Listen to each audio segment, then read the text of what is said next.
ಹಿನ್ನೆಲೆಯನ್ನು ತಿಳಿಯೋಣ.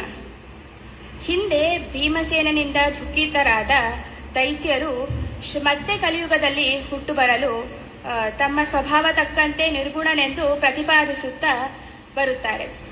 ಮಣಿಮಂತ ಎಂಬ ದೈತ್ಯ ರುದ್ರದೇವರ ವರ ಪಡೆದು ಮುಂದೆ ಶಂಕರ ಎಂಬ ಹೆಸರಿನಿಂದ ಕಲಾಡಿ ಗ್ರಾಮದಲ್ಲಿ ಜನಿಸುತ್ತಾನೆ. ವೇದವ್ಯಾಸರಿಗೆ ವಿರುದ್ಧವಾದ ದುಶ್ಶಾಸ್ತ್ರಗಳನ್ನು ರಚಿಸಿದ ಆ ಶಂಕರನು ಜಗತ್ತು ಮಿಥ್ಯ, ಭಗವಂತ ಮತ್ತು ಜೀವರಲ್ಲಿ ಭೇದ ಇಲ್ಲ, ಎಲ್ಲರೂ ಒಂದೇ ಎಂದು ದುಶ್ಶಾಸ್ತ್ರಗಳನ್ನು ರಚಿಸಿ ಸಜ್ಜನರ ಮನಸ್ಸಿನಲ್ಲಿನೂ ಅದನ್ನೇ ಹುಟ್ಟಿಸುತ್ತಾನೆ. ಅದಕ್ಕೆ ಸಜ್ಜನರು ಬ್ರಹ್ಮಪದದಲ್ಲಿ ನಡೆಯುವರು.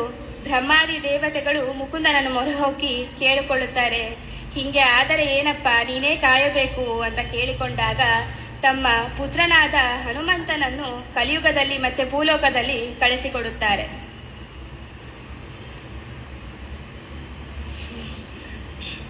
ಹೀಗೆ ಮಧ್ಯಗೇಹ ಭಟ್ಟರೆಂಬ ದಂಪತಿಗಳು ಕರ್ಮಭೂಮಿಯಾದ ಭರತಖಂಡ ಪಶ್ಚಿಮ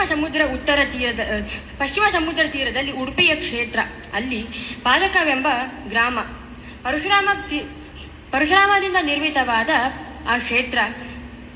ಇಲ್ಲಿ ಮಧ್ಯಗೇಹ ಭಟ್ಟರು ಮತ್ತು ಆ ದ್ವಿಜಶ್ರೇಷ್ಠ ದಂಪತಿಗಳು ಅನಂತಾಶ್ವರರನ್ನು 12 ವರ್ಷ ಕಾಲ ಸತತವಾಗಿ ಸೇವೆಯನ್ನು ಮಾಡಿದರು.